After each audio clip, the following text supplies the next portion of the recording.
So hello नमस्कार। हम देख रहे थे हमारा chapter number 2 general defences law of taught. तो इसके दो जनरल डिफेंसेस हमारे बचे थे, नेसेसिटी और स्टैट्यूटरी अथॉरिटी। तो इसको आज हम पार्ट 3 में कवर करेंगे। उसके साथ साथ हम हमारा चैप्टर नंबर 3 जो कि liabilities in law of taught है वो भी आज स्टार्ट। तो सबसे पहले आता है नेसेसिटी एज अ डिफेंस।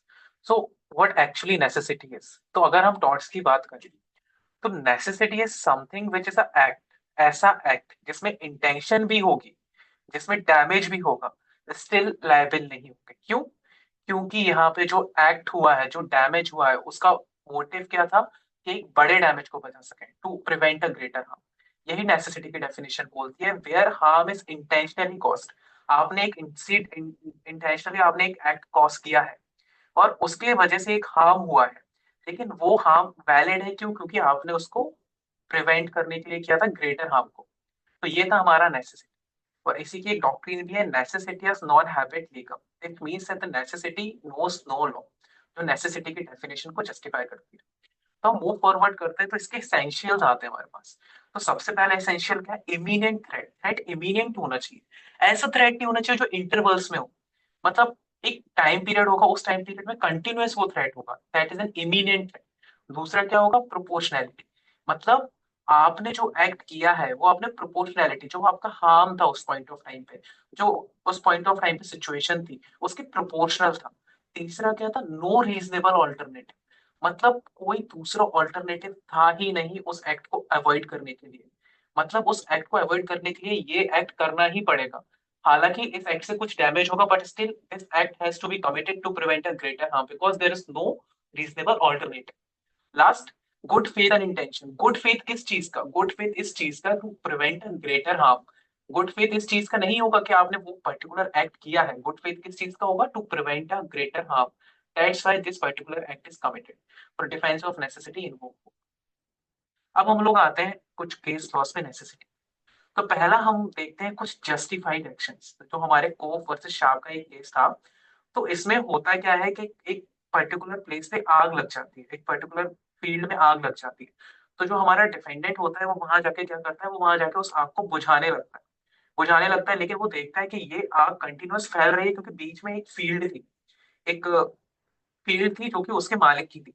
तो वो क्या करता है कि दूसरे बंदे की फील्ड में जाके एंटर करता है और वहां पे जाके उस फायर को बुझाना चाहता है। तो ये ट्रेसपासिंग जो उसने की है, किस लिए की है? To prevent a fire spread, to prevent an immediate danger. तो ये कौन सा एक्ट होगा? ये जस्टिफाइड एक्ट होगा, ये नेसेसिटी का एक्ट। इसीलिए यहाँ पे ट्रेसपासिंग नहीं होगा। क्यों? Trespassing is a minor harm to avoid the greater harm, जो कि क्या था? फायर का स्प्रेड को रोकना। ये था ग्रेटर हार्म। और इसी के साथ हमारा दूसरा केस है लीग वर्सेस ग्लैडस्टोन का। तो इस केस में होता है क्या है कि एक प्रिजनर होता है जो हंगर स्ट्राइक करता है। अब भाई वो इतना वीक हो जाता है कि वो मरने वाला होता है, तो उसको ये लोग जबरदस्ती खाना खिला देते हैं। तो अब यहाँ पे क्वेश्चन ये आता है, क्या ये बैटरी होगा? जबरदस्ती किसी को खाना खिलाना क्या बैटरी होगा, डॉट होगा? तो इसमें कोर्ट बोलता है कि no, it is not a डॉट, because it is an act which is done to avoid a greater act, greater harm. Greater harm क्या था? यहाँ पे वो मर जाता। तो ये था ग्रेटर हार्म, और अवॉइड करने के लिए कौन सा एक्ट किया गया? बैटरी का एक्ट किया गया। तो जो बैटरी का एक्ट है वो जस्टिफाइड है। क्यों? क्योंकि उसको किस लिए किया गया? To avoid a greater harm. अब हम लोग दूसरा देखते हैं, अनजस्टिफाइड एक्शन। इसमें है कार्टर वर्सेस थॉमस का केस। इसमें होता क्या है कि एक आदमी के घर पे आग लगी होती है, उसमें फायर फाइटर्स आए हुए होते हैं, बट स्टिल जो हमारा डिफेंडेंट होता है ना, वो वहां जाके क्या करता है? वहां जाके आग बुझाने लगता है, तो उसकी वजह से कुछ डैमेज हो जाता है। तो इसमें ये बोलता है, you are unnecessary doing the trespass। जब वहां पे फायर फाइटर्स ऑलरेडी थे, then your act doesn't come under a necessity। और दूसरा केस था किर्क वर्सेस ग्रॉबरी का। तो इसमें होता है क्या है? ए पर्सन होता है, उसकी डेथ हो जाती है। जब उसकी डेथ हो जाती है तो उसकी सिस्टर इन लॉ वहां से उसकी, जहाँ पे डेथ होती है वहां पे कुछ ज्वेलरी रखी होती है उसी रूम में उसकी, तो वो ज्वेलरी उठा के दूसरे रूम में रख देती है। और फिर जब वो ज्वेलरी दूसरे रूम में रखती है, वहां से वो ज्वेलरी चोरी हो जाती है। तो अब ए के जो सक्सेसर थे वो उसके ऊपर केस करते हैं, किसका? टॉट फॉर कन्वर्जन का। तो वो बोलती है कि इट इज अ नेसेसिटी। तो कोर्ट बोलता है this is not a necessity. क्यों? क्योंकि यहाँ पे जरूरत थी नहीं कि आप एक जगह से उठा के दूसरी जगह पे उन ज्वेलरीज को रखो। तो इसीलिए ये नेसेसिटी नहीं थी। क्यों? कोई थ्रेट था ही नहीं, कोई इमिनेंट थ्रेट था ही नहीं। तो इसलिए यहाँ पे नेसेसिटी नहीं थी। तो इसकी कुछ लिमिटेशंस होंगी, जैसे कि एक्सेसिव हार्म और सेल्फ क्रिएटेड नेसेसिटी। जैसे आर्सन, आप अपने घर में खुद से आग लगा देते हैं ताकि आपको इंश्योरेंस का पैसा मिल जाए। तो then it come doesn't comes under a necessity because it is a self created necessity. और ये था हमारा लिमिटेशंस नेसेसिटी। तो हम आगे बढ़ते हैं, हम देखते हैं दूसरा डिफेंस। दूसरा डिफेंस है स्टैट्यूटरी अथॉरिटी। तो स्टैट्यूटरी अथॉरिटी होता है क्या है, ये एक एक्ट किया गया है और उस एक्ट की वजह से डैमेज हुआ है, स्टिल वो एक्ट के लिए वो लायबल नहीं होगा जिसने किया है। क्यों? क्योंकि वो जो एक्ट था वो स्टैट्यूटरी अथॉरिटी के अंदर आता था, मतलब उस एक्ट को लेजिस्लेचर ने अथॉरिटी किया। अगर वो एक्ट लेजिस्लेचर अथॉरिटी नहीं देता तो वो क्या होता, टॉर्ट हो जाता। तो इसी के ये लाइन डाली है इसमें, no remedy exist for harm which is caused by an authorised act except compensation provided by the statute. तो मतलब अगर कोई स्टैच्यू ऑलरेडी कंपनसेशन प्रोवाइड करता है स्टैच्यूटरी एक्ट के लिए, तो आप उस कॉम्पनसेशन को ले सकते हैं जो स्टैच्यू के अंदर प्रोवाइड है, बट आप उसको लायबल नहीं कर सकते हैं किसके अंदर, टॉर्ट्स के अंदर। तो हम इसके इंग्रेडिएंट्स देखते हैं बेसिक। तो इसका एक केस था, हम वो स्टार्ट करते हैं, that walkwell versus Taff Vale rail company limited. तो इसमें होता क्या है कि जो रेलवे होती है ना, ट्रेन वगैरह, वो कंटिन्यूअसली वहां से पास होती है तो वहां पे कुछ इग्निशन होता है, तो उसकी वजह से प्लेंटिफ के जो वोट्स वगैरह थे उसमें आग लग जाती है। तो इसमें क्या डिफेंस लेते हैं कि स्टैट्यूटरी अथॉरिटी क्या है, रेलवे को रन कर, plus proper care and caution ली गई है। तो there is no liability for incidental harm, जो कि जो कंटिन्यूअस ट्रेन के टायर और वो पटरी की फ्रिक्शन की वजह से हुआ, because this act is an authorise plus proper care यहाँ पे लिया था। तो इसमें क्या होगा, स्टैट्यूटरी अथॉरिटी का डिफेंस लगेगा। इसी के साथ इसमें केस में कॉकबर्न सीजे जज ने भी ये भी बोला था that the legislative section sanction absolves hability of the act is done as authorized। मतलब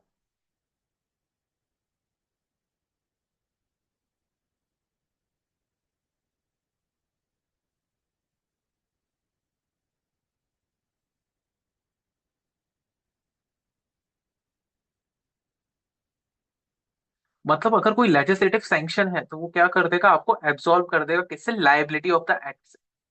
तो ये था हमारा केस। अब इसमें कुछ लिमिटेशंस है जहां पे स्टैट्यूटरी अथॉरिटी का डिफेंस नहीं है। सबसे पहला लिमिटेशन किसका है, नेग्लिजेंस का। मतलब अगर कोई एक्ट नेग्लिजेंटली होता है, मतलब प्रॉपर केयर एंड कॉशन नहीं लिए गए, then in that case that act doesn't take a defence of the statutory authority. So इसका हम लोग एक केस देखते हैं, Smith versus London and South Western company limited. तो इसमें होता क्या है कि गवर्नमेंट के जो एम्प्लॉयज होते हैं वो कुछ ग्रास की कटिंग वगैरह करते हैं। तो जब वो ग्रास की कटिंग वगैरह करते हैं तो वहां पे वो कटा हुआ क्लिपिंग्स वगैरह वहीं छोड़ देते हैं बुशेस। तो उसकी वजह से क्या होता है, उसकी वजह से आग लग जाती है और एक कॉटेज में फायर हो जाती लग जाती। तो अब इसमें किसके ऊपर लाइबिलिटी आती है, रेलवे के ऊपर लाइबिलिटी आती है। क्यों? क्योंकि जो एक्ट था वो कैसा नेचर का था, नेग्लिजेंट नेचर। तो ये था हमारा स्टैट्यूटरी अथॉरिटी। तो यहाँ पे हमारे जनरल डिफेंसेस खत्म। तो हम स्टार्ट करते हैं यहाँ पे हमारा चैप्टर नंबर 3। ये बहुत ज्यादा इंपॉर्टेंट है क्योंकि लाइबिलिटी से हमेशा क्वेश्चन आते हैं। तो चैप्टर 3 होगा हमारा types of liability in law of law and. बहुत सारे टाइप्स की लाइबिलिटी होती है, strict liability, absolute liability, vicarious liability. तो अब हम स्टार्ट करते हैं लाइबिलिटीज को। तो सबसे पहले आती है हमारे पास strict liability. Strict liability means that liability which is imposed without proof of fault और नेग्लिजेंस। इन सिंपल वर्ड्स यहाँ पे आपको कुछ इंग्रेडिएंट्स दिए हैं। अगर उन इंग्रेडिएंट्स के अंदर वो जो पर्टिकुलर एक्ट है वो आ जाता है, तो प्लेंटिफ डिफेंडेंट कितने भी सारे डिफेंस क्यों ना लेता रहे, but he will be strictly liable. He is not suppose to prove his fault और नेग्लिजेंस अगर इन इंग्रेडिएंट्स के अंदर उसका एक्ट बैठता है। तो हम इसका ओरिजिन देखते हैं, रायलेंड वर्सेस फ्लेटचर केस में हुआ था।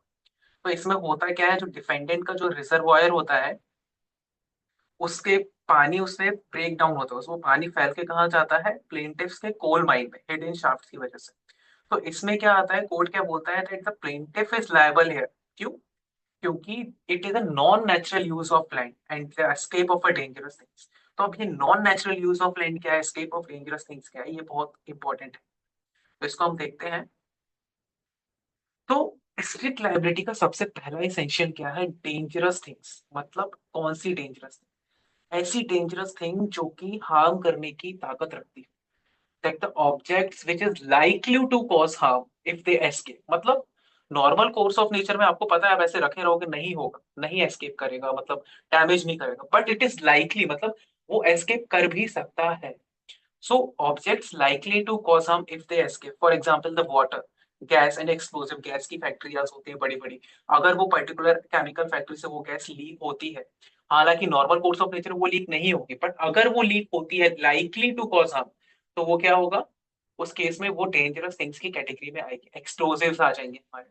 दूसरा क्या है, एस्केप होना। एस्केप होना यहाँ पे बहुत ज्यादा जरूरी है। मतलब वो जो डेंजरस थिंग है प्लेंटिफ के कंट्रोल से बाहर आनी चाहिए। मतलब उस बिल्डिंग के अंदर, अगर पर्टिकुलर बिल्डिंग के अंदर कुछ पर्टिकुलर गैस थी जो हार्मफुल इन नेचर थी, अब वो डेंजरस थिंग थी क्या, गैस, अगर वो उस बिल्डिंग से बाहर आती है और लोगों को, अगर वहां की विसिनिटी में लोग वगैरह हैं उनको हार्म करती है, देन हम बोलेंगे it is an escape of a dangerous thing. तो डेंजरस थिंग्स में क्या क्या आ सकता है एस्केप में, फायर आ सकती है, फ्यूम्स आ सकते हैं, फ्लड आ सकते हैं। और तीसरा क्या है, non natural use of land. मतलब आप वो जो लैंड है ना उसको यूज कर रहे हैं नॉन नेचुरल। मतलब नेचुरल लैंड का मतलब क्या होगा, अगर कहीं पे पेड़ पौधे लगे हुए हैं, फील्ड्स वगैरह है, ग्रास है, ये सब नेचुरल चीजों में आती है। नॉन नेचुरल मतलब ह्यूमन इंटरवेंशन आ गया। आपने क्या किया, आपने एक आर्टिफिशियल एक्टिविटी स्टार्ट की वहां पे, कैसे कि रिजर्वायर बना दिया, फैक्ट्रीज बना दी, केमिकल को स्टोर करना रख दिया। तो जो नेचुरली लैंड का यूज होता वैसा नहीं है, आपने ह्यूमन इंटरवेंशन करके लैंड को स्पेसिफिक पर्पस के लिए यूज करना चालू। That is the non natural use. और फिर अगर ये तीनों चीजें होती हैं, पहली क्या डेंजरस थिंग थी, एस्केप हुई, और non natural use of land था, और किसी को डैमेज हो गया, तो ये सब मेट हो गए तो हमारा स्ट्रिक्ट लाइबिलिटी लग जाए। तो हम इसको देखते हैं हमारे अ, इसके कुछ एक्सेप्शंस भी हैं। तो ऐसे एक्सेप्शन जहां पे ये इंग्रेडिएंट्स तो होंगे, बट स्ट्रिक्ट लाइबिलिटी तब भी नहीं लगेगा। क्यों? क्योंकि प्लेंटिफ्स डिफॉल्ट, मतलब प्लेंटिफ खुद ही फॉल्ट पे था। अगर प्लेंटिफ ट्रेसपास कर रहा था, सपोज वहां पे लिखा था, गवर्नमेंट की कोई फैक्ट्री थी बड़ी सी, वहां पे लिखा था कि ट्रेसपासर्स आर नॉट अलाउड, मतलब that is a particularly dangerous area, but still plaintiff खुद वहां जाता है और उसको हार्म होता है, then he can not came forward and take for defence of liable the defendant for strict liability.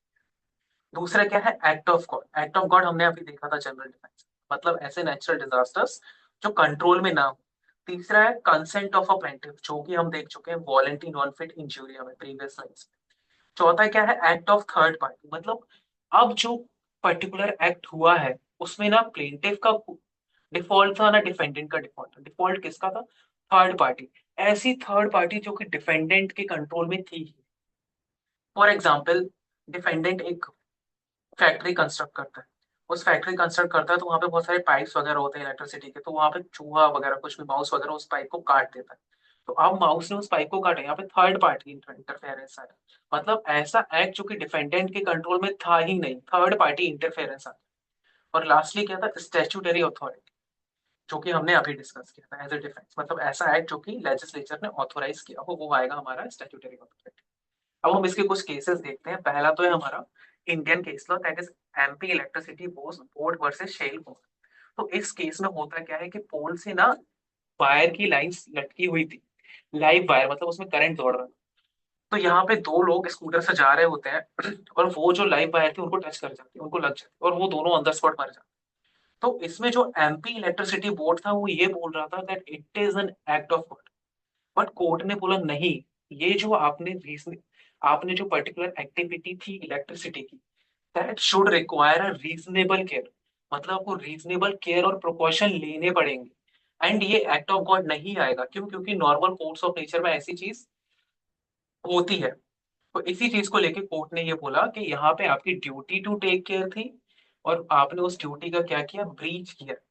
That's why यहाँ पे जो स्टेट लायबिलिटी का डिफेंस है वो लगेगा। अब हम लोग आते हैं हमारा, इसमें एक और डिफेंस लिया गया था एमपी इलेक्ट्रिसिटी में। कहता था इलेक्ट्रिसिटी बोर्ड ने ये भी क्लेम किया था कि ये थर्ड पार्टी के एक्ट की वजह से हुआ था। मतलब वहां पे कोई भी चोर वगैरह आया था, उनका ऐसा क्लेम था कि वहां पे कोई चोर वगैरह आया, उसने वो लाइव वायर को काटा, कुछ तो ऐसा था उसमें केस में। तो इसमें बोला था कि मतलब थर्ड पार्टी एक्ट, तो कोर्ट ने वो तब भी मना किया। कोर्ट ने बोला that it is in this case reasonable prudence is required, reasonable care and caution is required, that's why ये जो आपका एक्ट है ये स्ट्रिक्ट लायबिलिटी में आएगा। दूसरा था मैकोलस वर्सेस मार्शलैंड। ये हमने एक्ट ऑफ गॉड में भी देखा था कि हमारा जो डिफेंडेंट होता है वो डैमिंग कर देता है ब्रिज के अराउंड, उसके डैम के अराउंड कर देता है और एक पर्टिकुलर रिजर्वॉयर बनाता है। तो उस रिजर्वॉयर में इतनी बारिश होती है, उस टाइम पे इतनी बारिश होती है कि वहां से वो बर्स्ट हो जाता है और ब्रिजेस वगैरह को डिस्ट्रॉय करता है। But here in it is an act of God, and हमने अभी देखा था कि act of God is a valid defence in strict liability. So ये केस में स्ट्रिक्ट लाइबिलिटी नहीं लगे।